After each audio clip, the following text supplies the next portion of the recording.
5 টকীয়াৰ পইচাৰ বাবে সকলোৱে মোক কমেণ্ট কৰি আছে। 5 টকীয়া পইচাৰ বাবে সকলোৱে মোক মেছেজ কৰি আছে আৰু কল কৰি আছে। সকলো স্পষ্টীকৰণ আজি মই এই ভিডিঅ'টোৰ যোগেৰে দিবলৈ বিচাৰিছোঁ। নমস্কাৰ বন্ধু বান্ধৱীসকল, কি খবৰ আপোনালোকৰ? ভালনে বাৰু?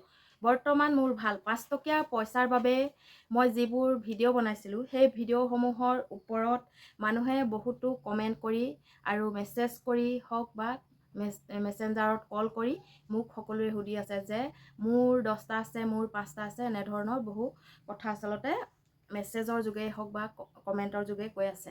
মই আপোনালোকক এটা কথা স্পষ্টীকৰণ দিবলৈ আহিছোঁ, কাৰণ 5 টকীয়া পইচাটো লোৱা লিংকটো ক'ত পাইছিল, কি কথা, সকলোবোৰ কথা মোক সুধি আছিল। হিন্দী ভাষী এটা চেনেলৰ যোগেদি মই এই কথাবোৰ গম পাইছিলোঁ আৰু তেখেতলোকে যিবোৰ কথা ক'লে সেই কথাবোৰ শুনি আচলতে প্ৰথমতে মই সঁচা বুলি ভাবিছিলোঁ। আৰু যিহেতু মোৰ কেইবাটাৰো 5 টকী পইচা আছে আৰু 5 টকী পইচাটোত ট্ৰেক্টৰ আছে আৰু ট্ৰেক্টৰ থকাটো বিচাৰে আৰু তেখেতলোকে চনটো বিষয়ে কয় আৰু নাম্বাৰটো বিষয়ে কয়। আপোনালোকে সেই চেনেলবিলাক চাব পাৰে আৰু সেই চেনেলবিলাক হৈছে প্ৰতিটো চেনেল বেলেগ বেলেগ। তেওঁলোকে কইলছ বুলি কিছুমান একাউণ্ট খুলিছে। কইন্স আচলতে সেই কইন্স নামৰ যি চেনেল, এটা খুচৰিলে আপোনালোকে একে নামৰ বহুত চেনেল আহি যাব।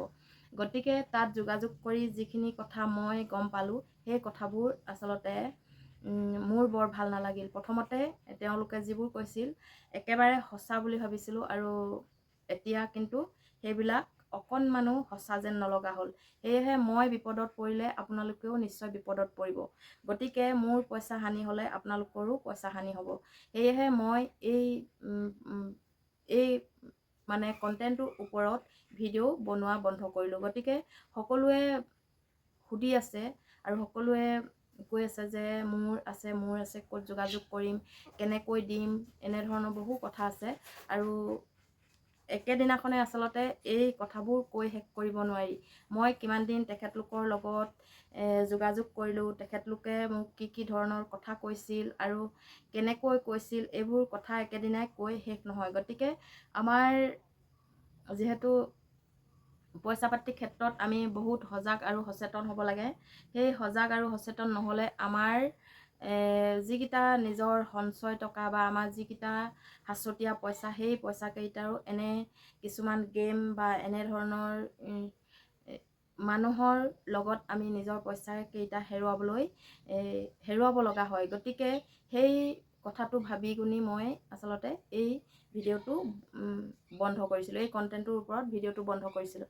আপোনালোকে নিশ্চয় ভিডিঅ'টো কথাকেইটা শুনি গম পাইছে চাগে যে এইবোৰ যদিও সত্য হয়, কিন্তু তেখেতলোকক বিচাৰি পোৱা মানুহ হ'ব লাগিব বা তেখেতলোকৰ লগত গৈ ফেচ টু ফেচ কথা পাতিব লাগিব বা তেখেতলোকক আমি আনিব পাৰিব লাগিব। তেনেকৈ সম্পূৰ্ণকৈ স্পষ্টকৈ কথাবিলাক পাতিব লাগিব। গতিকে তেখেতলোকে বহু ধৰণৰ কথা কয়, সেই কথাবোৰ বাবে আচলতে আজিকালি সকলোকে বিশ্বাস কৰিব নোৱাৰি বুলি কয় যে, সেই কথাটোকে